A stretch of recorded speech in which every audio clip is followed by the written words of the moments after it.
Bonjour à tous. Alors là, je fais cette vidéo, je la fais en one shot.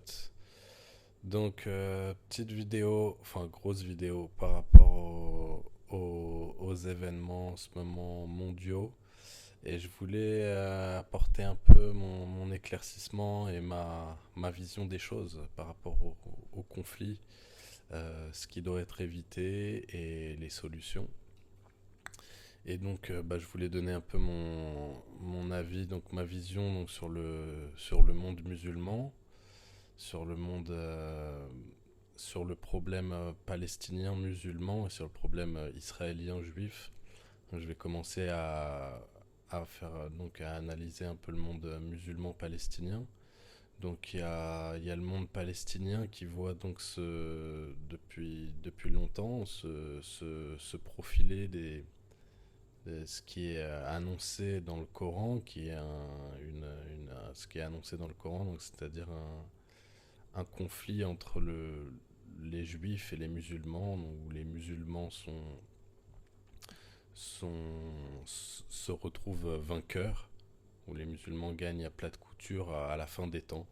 Donc c'est annoncé dans le Coran et une bonne partie du monde musulman voit ce conflit, voit se profiler exactement ça à travers le conflit donc Palestine Israël qui se trouve donc à un endroit clé où tous les prophètes musulmans, chrétiens et juifs ont vécu, qui est cette terre. Et donc c'est pour ça que les musulmans sont pas prêts à ne veulent ne lâcheront ne veulent pas lâcher ne veulent rien lâcher parce qu'il y a une victoire qui est quand même qui est annoncée par l'islam, donc tu peux pas, si t'es musulman, ne pas aller dans cette direction. En tout cas c'est ce qu'une bonne partie du monde musulman voit les choses de cette manière. Euh, ouais, je me souviens d'un reportage où il y avait un juif qui essayait de racheter une maison palestinienne et il y avait le palestinien qui était interviewé et qui disait mais je peux pas vendre ça, si je vends ça je vais en enfer. Et il disait aussi je me ferais enfermer j'aurais des problèmes, je me ferais tuer ou enfermer, je sais pas, par l'État palestinien, mais il y a une dimension religieuse où tu vas dans la direction de ce qui est annoncé dans la religion. Donc c'est aussi pour ça qu'il y a un engouement tellement immense autour de la Palestine et beaucoup plus immense qu'il y a pu avoir pour l'Irak, l'Afghanistan, la Syrie ou d'autres pays dans le monde arabe qui ont fait beaucoup plus de morts que la Palestine pourtant. Alors pourquoi la Palestine a cet engouement bien plus grand? Alors on pourrait dire que c'est des histoires passées, entre guillemets. Il y a quand même les Ouïghours en ce moment, où selon l'ONU, ils seraient plus d'1 million. On ne connaît même pas on sait même pas où ils se trouvent exactement, ils sont même pas fichés, ils n'ont pas de date de sortie, et puis on entend des choses atroces, de torture, de viol, enfin des choses immenses. C'est selon l'ONU 1 million, et selon des associations ouïghours, presque plus de 3 millions. Donc on parle de vraiment de trucs mais ignobles et atroces, et pourtant l'engouement, il est à plus de 95% palestinien. Alors voilà, c'est parce que ça s'explique et parce qu'une bonne partie du monde musulman le voit comme la fin des temps qui se profile. Donc ouais, ce qui est prophétisé dans l'islam, c'est à la fin des temps, euh, les musulmans vont battre à plat de couture les juifs. Et, et c'est pour ça que le, le monde musulman, même la Palestine, lâche pas du tout, et que c'est très dur de discuter avec la Palestine parce que c'est le problème est religieux. C'est quelque chose qui est vu comme une grande partie de la Palestine comme annoncer une victoire gagnante. Donc, qu'est-ce que je voulais dire? Ouais, donc de ce côté-là, ouais, c'est aussi pour cette raison que c'est aussi un- quasiment impossible de discuter, de trouver aussi un moyen d'entente. Il y a un- que, et que les Palestiniens préfèrent se battre jusqu'au bout, quitte à y laisser des plumes, et je suis gentil hein, quand je dis laisser des plumes, c'est bien plus hardcore que ça, plutôt que, je sais pas, trouver un terrain d'entente, faire un pays dans lequel où tout le monde puisse circuler avec une seule monnaie d'échange et les mêmes biens sociaux pour tout le monde, éducation. Il y a plein d'options qui ont été proposées, mais c'est, c'est impossible de discuter avec la Palestine à ce niveau-là. La seule chose que tu entendras, c'est rendez-nous notre terre tout entière et partez, c'est la nôtre. C'est le seul, c'est la seule, voilà, c'est la seule possibilité. Et ça coupe énormément de, ça coupe toute négociation et toute discussion possible quand c'est la seule chose qu'on entend. Mais ça, il faut le comprendre psychologiquement, un point de vue religieux. Donc ça, c'est ma vision et ma critique du monde musulman palestinien, d'un côté. Euh, qui se frotte aussi à un problème juif israélien,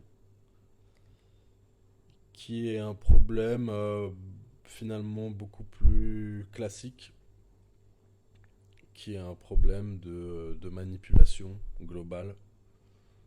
Donc on a vu ces dernières années, et même à travers l'histoire, hein, pas que seulement ces dernières années, mais on a vu à travers l'histoire que il y a toujours une grande partie de la population à qui on peut mettre dans la tête ce qu'on veut, exactement ce qu'on veut mettre dans la tête. Et si c'était pas réel, euh, le, les, les, euh, les gouvernements communisme n'auraient jamais existé, ni nazisme, ni la traite négrière, ni ces gouvernements, on va dire par exemple communistes, ils ont été mis en place par la manipulation et par la manipulation de masse, et c'est réel, on l'a vu aussi récemment avec le Covid, avec l'Ukraine et la Russie. Il y a une grande partie de la population à qui on peut mettre exactement dans la tête ce qu'on veut mettre dans la tête. Quand je dis ce qu'on, les personnes qui gouvernent à travers leurs médias de manière, euh, de manière très facile. Et donc, les juifs ni, euh, n'y coupent pas. Donc, tu as une grande partie de la population juive qui voit le gouvernement juif aller dans ses intérêts sans se rendre compte que le seul intérêt de la gouvernance israélienne, elle va absolument pas dans la direction d'une idée ou du peuple juif, elle va tout simplement dans une direction qui est une direction franc-maçonnique occidentale. Et que c'est la seule et unique direction dans laquelle, euh, dans laquelle est gouverné Israël.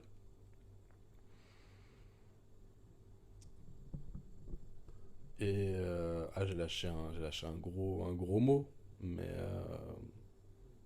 c'est réel de chez réel. Et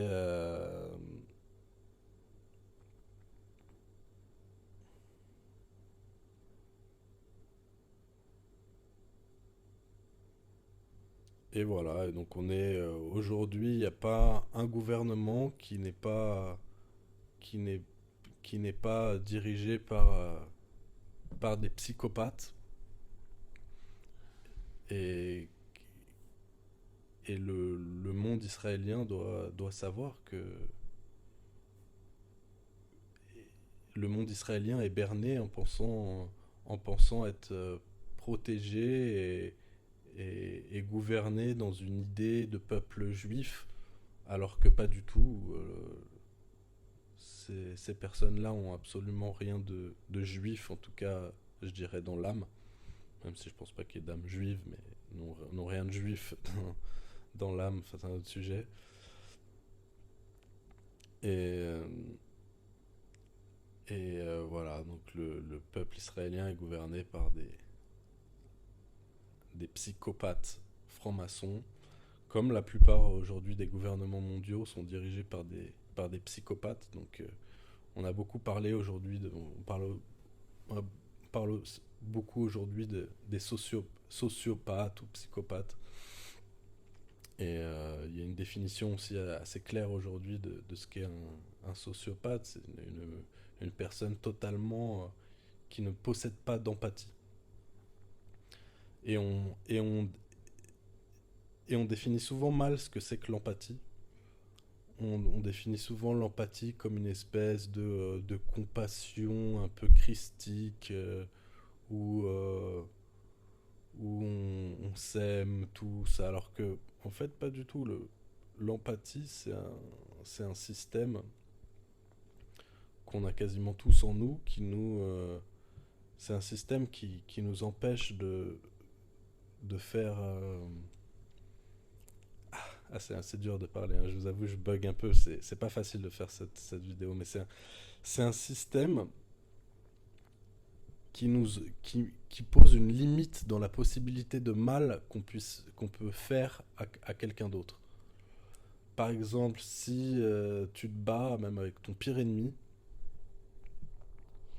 ouais, je regarde si mon micro est... Si tu te bats avec ton pire ennemi, si à un moment le mec est à terre et qu'il est évanoui, ou que tu as totalement le dessus sur lui et que tu peux lui exploser sa tête, il y a quelque chose, même si tu vas le frapper fort, mais il y a quelque chose qui va retenir un peu ta force, qui va faire que il y a une limite dans le mal que tu peux lui faire. Et, euh, et ton point, au dernier moment, il va se, la force, elle va s'amenuire et, et tu pourras pas mettre un coup de poing dans la tête du mec comme si tu frappais dans une pastèque. Il y a une chose qui fait que la tête d'un humain, la vie d'un humain va te toucher à un certain niveau au fond de toi qui va faire que tu vas différencier l'humain et la pastèque. Même si tu détestes le mec. Même si tu le détestes. Donc c'est un espèce de système interhumain qui empêche, qui nous empêche, qui met une limite dans le mal qu'on peut faire à un autre humain ou qu'on peut tolérer de voir chez un autre être humain. On l'a tous si on voit un enfant en trottinette, par exemple, qui se fait percuter par une bagnole en pleine rue. On va. Tout d'un coup, t'es choqué. Tu fais wow, putain, qu'est-ce qui se passe tu vas avoir mal quoi pour le gamin. Tu vas courir, appeler la police, voir si l'enfant il est. Voilà, c'est ce système-là. Et ce système-là, il est relié à plein d'autres émotions. Comme l'honneur, comme la honte. La honte, c'est se voir dans l'œil de l'autre. Donc, t'as un rapport à l'autre et ce système empathique, il va avoir un rapport avec plein d'autres émotions. J'en ai cité deux, mais c'est beaucoup plus complexe que ça. Et il se trouve qu'il y a certains êtres humains qui sont. C'est presque une. comme une autre, presque une autre race, c'est presque un autre, une autre marque, un autre type d'être humain. Et il se trouve que ben, malheureusement aujourd'hui, les, les leviers de pouvoir et les leviers pour gouverner, les leviers de, les personnes qui ont le plus gros pouvoir sur les masses sont quasiment tous. Il n'y a pas un pays qui n'est pas gouverné par un psychopathe ou alors certains pays qui sont quasiment insignifiants et malheureusement les personnes qui ont le plus de pouvoir qui ont sur le monde sont les personnes qui ont le moins d'intérêt pour l'autre et l'humain. Il y a des études qui ont été faites qui donneraient à ces personnes entre 1 et 3%. Et ça, il y a pas mal d'études assez différentes là-dessus, mais ce chiffre me convient bien. Et les personnes sociopathes, c'est la même chose, un psychopathe ou sociopathe. Je préfère sociopathe parce que psychopathe c'est un peu lié au tueur en série et tout, mais c'est vraiment un terme clinique qui sont totalement dépossédés de ce système empathique là. Mais vraiment quoi, c'est pas moins que les autres, c'est 0%. Vraiment, un psychopathe, il peut voir un bébé tomber du huitième étage et s'écrabouiller devant à ses pieds et absolument ne pas être touché. Tu peux pas envoyer des troupes armées, tuer des milliers de personnes à l'autre bout du monde et le soir rentrer chez toi, prendre ton dîner, te faire masser le cul et dormir sur tes deux oreilles si t'es pas un psychopathe. La personne qui a lâché la bombe atomique sur le Japon, il s'est suicidé. Le système empathique est puissant. Le mec a vu l'univers s'écrouler dans sa tête. Le gars qui a lâché les bombes la bombe à Nagasaki, enfin je sais pas si c'était un seul gars ou s'ils étaient deux. En tout cas, il y en a un qui s'est suicidé. Si t'es pas un psychopathe, tu peux pas vivre avec ça. C'est quelque chose qui nous rattache à l'autre qui est puissant. Et, et voilà. Et le monde juif, bah, il a été manipulé, mais comme les autres peuples, ils sont pas mieux que les autres. Et ils ont été beaucoup élevés dans l'idée que la menace venait de l'extérieur et que les gouvernements, enfin que le monde juif était, Israël était aujourd'hui là pour les protéger de la menace extérieure, à tel point que à tel point ils se sont pas à- ah mince, qu'est-ce que je voulais dire. Ils ont tellement on leur a tellement mis dans la tête que la menace venait de l'extérieur et que ce gouvernement, ce système-là était là pour les protéger qu'ils se sont pas inquiétés que la menace pouvait venir en fait de l'intérieur. Et, et donc ces psychopathes francs-maçons qui ont absolument rien de juif, ils sont absolument pas là pour sortir le monde juif d'Égypte, mais ils sont là pour le ramener et à deux pieds joints et le plus rapidement possible. Et ça, c'est ce que le monde juif israélien doit absolument comprendre, percevoir et concevoir. Et tout mouvement qui est fait par ce gouvernement poursuit uniquement un, un objectif psychopathe, franc-maçon, occidental. Et, et qui se cache bien sûr derrière un tas d'autres, d'autres choses, hein, mais c'est la seule et unique lecture. Et, et voilà, donc là, là en ce moment, ces guerres, elles sont pas. Cette guerre qu'on peut voir, elle est pas là pour, euh, pour défendre le peuple juif d'une menace extérieure. Elle est là pour. En ce moment, il y a un désir. Je sais pas pourquoi, mais il- le monde occidental veut créer une guerre mondiale. Donc ils essayent en ce moment à tout prix d'appuyer sur ce dont je parlais au début, sur,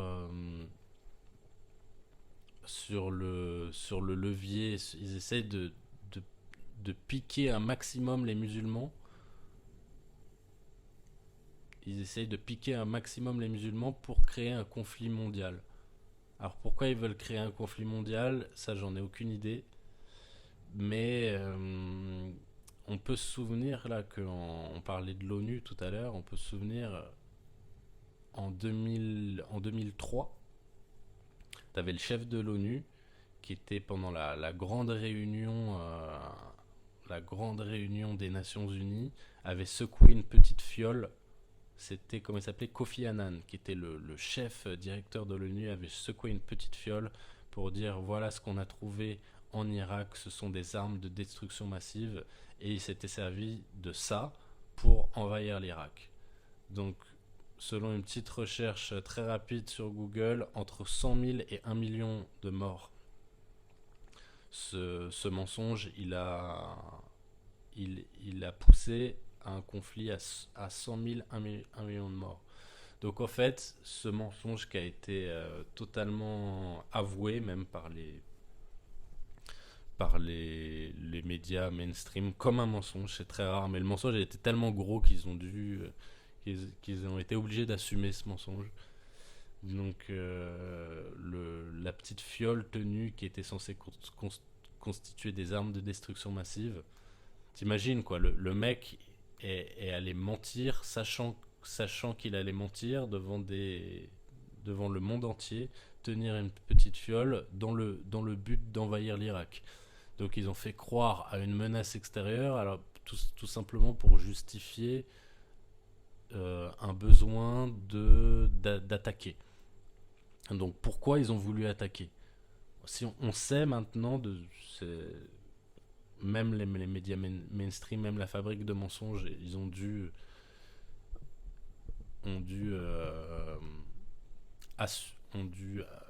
comment on appelle ça, avouer ce mensonge. Donc on sait que c'était un mensonge. On sait que ce conflit a fait, selon une recherche Google très rapide, entre 100 000 et 1 million de morts en quelques années en Irak.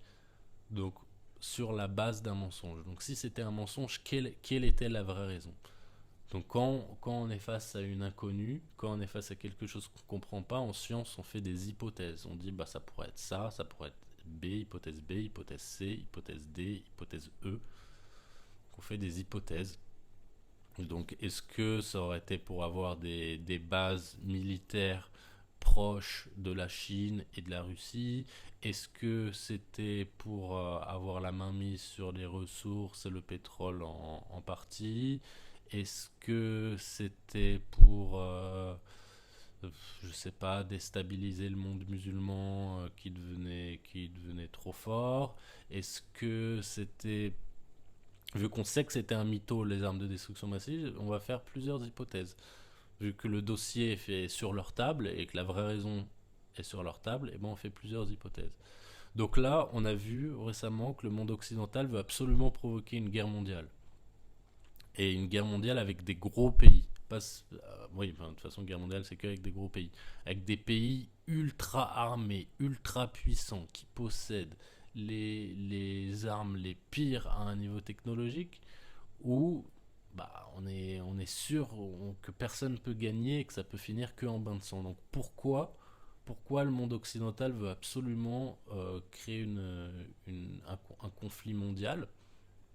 Et c'est ce qu'ils sont en train de faire en ce moment, en train de s'acharner sur les Palestiniens. C'est plus une réponse.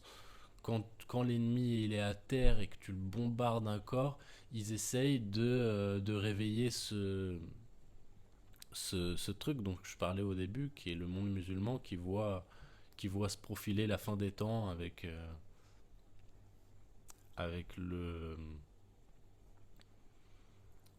avec ce conflit juif-musulman. C'est d'ailleurs pour ça que Benjamin Netanyahou a parlé même de prophétie juive. Alors il a parlé, on va accomplir ah, il a parlé d'Esaïe. Alors là, j'ai fait quelques recherches, mais je sais pas exactement, mais je crois. Bon, en gros, il est en train de parler de choses religieuses. Il est en train d'essayer de provoquer le monde musulman, en train de leur dire voilà, maintenant c'est nous contre vous. Et t'as la Turquie, t'as le Yémen, t'as l'Iran qui sont sur le point, sur les starting blocks en train de, de se lancer dans cette guerre religieuse. Et le monde occidental veut absolument provoquer cette guerre mondiale. C'est ce qu'ils ont essayé de faire avec la Russie et ce qu'ils essayent en ce moment de faire avec les pays arabes. Et le monde juif n'y voit que du feu et ont l'impression d'être défendus par des gens qui ont quelque chose dans l'intérêt du monde juif. Et, et c'est assez compliqué quand on n'est pas au fait, quand on n'a pas étudié qui sont les psychopathes. Et on est tellement construit par ce système empathique qui fait tellement partie de nous-mêmes que c'est très, très difficile à, à s'imager et à concevoir ce que c'est qu'un psychopathe. Et on s'imagine toujours un système empathique un peu plus léger. C'est difficile de comprendre qu'il n'y a même pas 1% d'empathie. C'est que vraiment on est sur du zéro pointé. On est sur du zéro pointé. Et, et voilà. Ouais, je me souviens d'une dame là une dame israélienne dans un reportage pendant la grande époque Pfizer et tout, où il y avait Netanyahou qui avait parlé du coup qui était en lien proche avec le PDG de Pfizer et qui disait ouais, qui s'adressait au peuple israélien. Là, on est en pourparlers, ça va arriver très vite en Israël. Et je voyais une dame israélienne qui disait qui disait là, avoir la chance d'avoir été vacciné, d'avoir été pris en charge le plus tôt possible. Et c'était le tout début d'un espèce de déconfinement après avoir bien fait tout ce qu'il fallait, ils étaient les premiers à déconfiner. Et elle disait j'ai l'impression de voir une seconde sortie d'Égypte. Donc pour ceux qui comprennent un peu ce que ça veut dire, c'est le début de l'histoire du peuple juif, c'est ça quoi. C'est le peuple hébreu qui avait été fait prisonnier par le pharaon et qui avait été maintenu dans un esclavage atroce. C'était une histoire de c'était finalement un gouvernement totalitaire qui avait enfermé en esclavage le peuple hébreu, comme il s'appelait à l'époque. Et, euh, et il y a eu cette sortie d'Égypte, donc cette délivrance de l'esclavage. Et elle avait dit j'ai l'impression de voir une seconde sortie d'Égypte après avoir pouvoir ressortir enfin, se déconfiner. Et c'est vraiment c'est difficile à concevoir que ces personnes-là n'œuvrent pas du tout pour une sortie d'Égypte, mais que s'ils pouvaient voir une rentrée d'Égypte le lendemain, ils signeraient le plus vite possible. Donc voilà, là c'est ce que le gouvernement tente de faire. Donc pourquoi ils veulent rentrer dans, ouais, c'est ce que je disais, pourquoi ils veulent rentrer dans un conflit mondial, sachant que ça va faire un bain de sang absolu. Mais on peut que faire des hypothèses. Vu que le dossier n'est pas sur notre table, on ne peut que faire des hypothèses. Euh, Est-ce ils veulent réduire la population? Est-ce qu'ils possèdent une, euh, une arme totalement, une arme cachée, des moyens technologiques impensables, cachés, qui souhaitent, qui souhaitent sortir à un moment donné? Ça, ça paraît compliqué. Pourquoi vouloir un conflit d'une telle ampleur? Il y a quelque chose de pensé, il y a une stratégie derrière, qui n'est bien sûr, comme je dis souvent, le dossier il est sur leur table. Donc on peut faire plein d'hypothèses. C'est pas être complotiste, c'est agir avec une pensée scientifique. C'est ce qu'on fait en science, on fait des hypothèses. Voilà, donc la bombe atomique, quand elle a été lâchée sur le Japon, personne n'était au courant qu'une telle technologie existait. Même aux États-Unis, il y avait que très peu de personnes qui étaient au courant qu'une telle technologie existait. Et c'était il y a 75 ans. Donc, est-ce qu'aujourd'hui, il y a une saloperie de technologie qui est prête à être activée? Je sais pas. Mais c'est une hypothèse à faire. Parce qu'il y a, voilà, aujourd'hui, ce qui maintenait la paix, c'est que chacun avait une bombe nucléaire. Mais si aujourd'hui, la bombe nucléaire ne suffit pas pour maintenir la paix et qu'il y a une volonté de partir dans un conflit mondial comme ça, alors qu'est-ce qu'il y a aujourd'hui qui serait encore plus puissant que ça? Je sais pas. Mais voilà. Donc là, je pense que j'ai plutôt bien dépeint ce que je voulais dépeindre.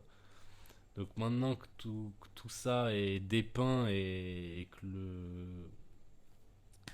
l'idée, enfin on est quand même dans une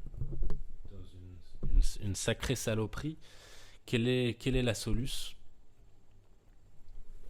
Quelle est, quelle est la soluce à tout ça? Donc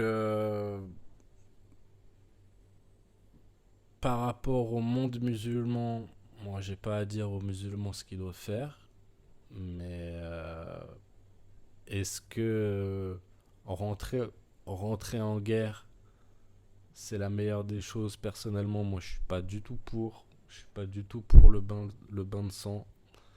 C'est pas du tout ce qui me. Je vote pas pour, absolument pas.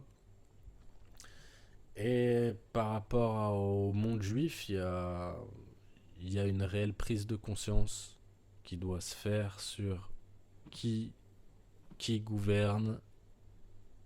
Est-ce que c'est un gouvernement juif ou est-ce que c'est un gouvernement franc-maçon? Et dans quel but? Et il doit y avoir une prise de conscience. Et les juifs doivent savoir que bah, l'ennemi, l'ennemi numéro un vient de l'intérieur. Et c'est souvent de là que vient l'ennemi numéro un. Il vient de là où on s'y attend le moins. Il doit y avoir une réelle prise de conscience pour savoir et voilà. Et comment face maintenant qu'on a compris que il y a une grande partie de la population à qui on fait croire ce qu'on veut, parce qu'on pourrait se dire bah, dans ce cas-là tout est foutu si on est face à une armée de moutons qui ne voit rien et qui est si facilement manipulable. Quelle est quelle est la solution? Moi j'ai fait une longue vidéo là-dessus sur où je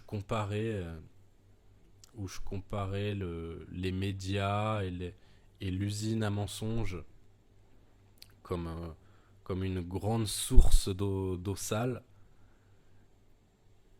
et que je mettais en face à face avec une petite goutte d'eau de vérité. Et je disais qu'une petite goutte d'eau de vérité pouvait contrer une marée d'eau sale qui était diffusée en permanence par les médias. Et moi, je crois réellement là-dedans. C'est pour ça d'ailleurs que je suis en train de faire cette vidéo.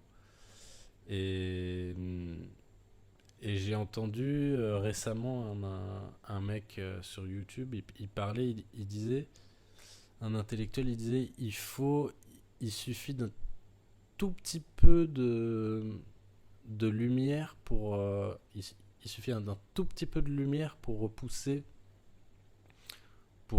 une forte obscurité.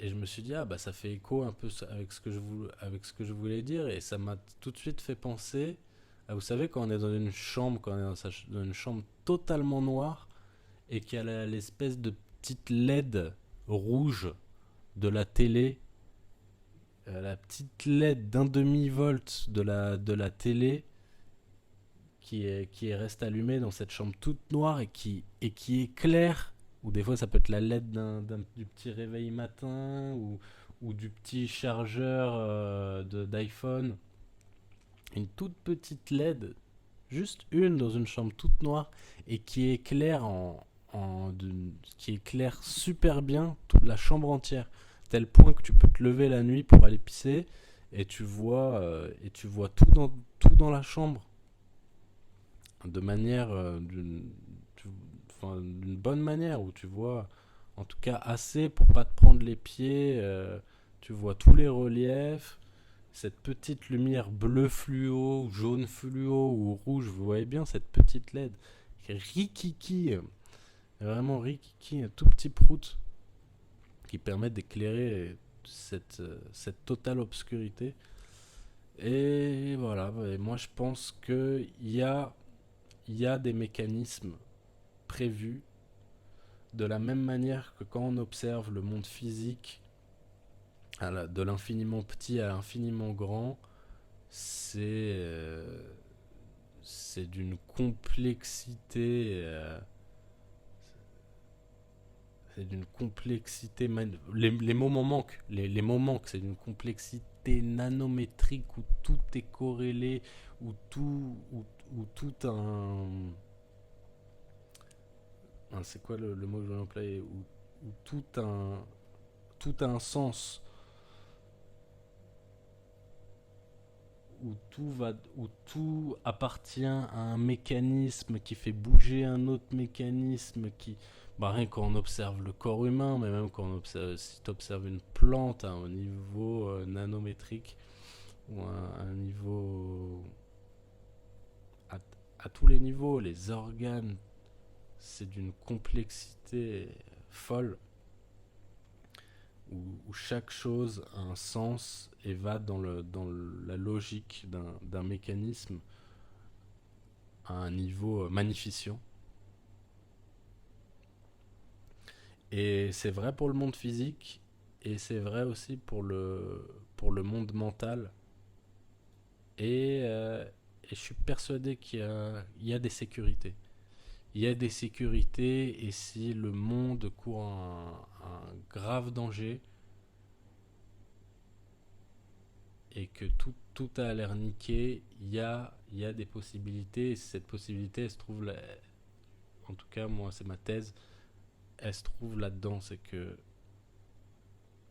moi, faire cette vidéo ou faire une action un peu risquée peut-être, je tiens quand même des propos complotistes sur YouTube, un peu risqué, mais ça un très, très fort impact. Et voilà, moi c'est ma thèse, et je pense que si tu te reconnais, si t'es un complotiste, si t'as les complotistes comme moi, et que t'as une bonne vision d'ensemble, et que tu fais partie des gens qui sont pas manipulables, et qui ont une grande compréhension du monde, c'est le moment de faire une action, de parler. Je sais pas sous quelle forme tu peux faire cette action, mais faire une action, ça a cette petite goutte, ce petit prout de lumière, surtout dans des temps de confusion pareil, où tout le monde comprend que dalle. Ça ça peut avoir, ça, c'est pas ça peut, ça a un impact mais démesuré auquel tu ne peux même pas imaginer. Voilà, ça prend des chemins que Dieu seul connaît pour les croyants ou pour ceux qui ne sont pas croyants, que ce grand mécanisme, parce que croyant ou pas croyant, on peut pas faire l'impasse sur le fait que tout n'est que, que grand mécanisme, à commencer par le corps humain, les atomes, tout. Et donc, cette, ce petit prout de lumière va prendre des directions et va là où il doit aller. Et voilà, il ne s'agit pas de trader sa vie, sa best life et ses intérêts, sa vie professionnelle, familiale et de devenir un espèce de Malcolm X et d'aller mourir pour ses idées. Alors des fois il y a des destins comme ça, c'est beau, hein, de personnes qui échangent tout contre,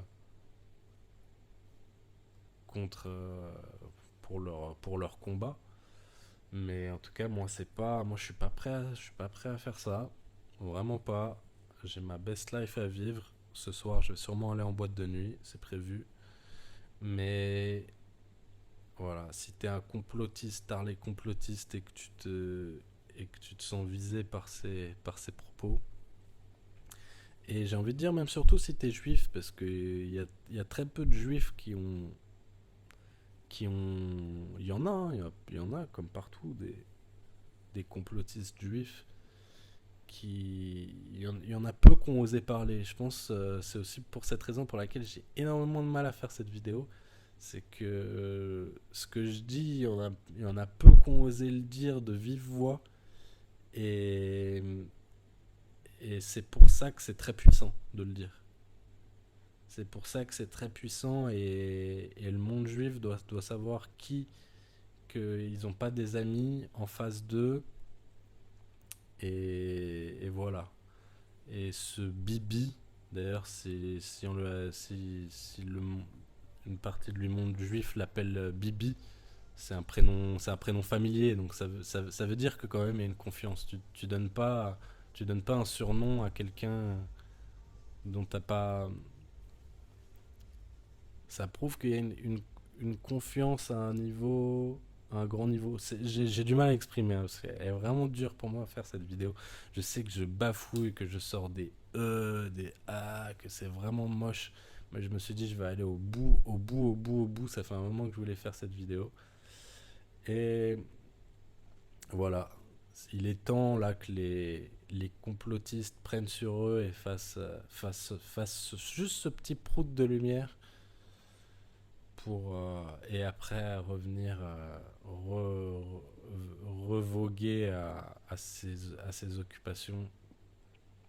Moi je suis persuadé que ça aura un réel impact et le monde juif doit savoir que ils ont un psychopathe franc-maçon qui les guide et dont le seul et unique but c'est de les ramener en Égypte et non les faire sortir d'Égypte.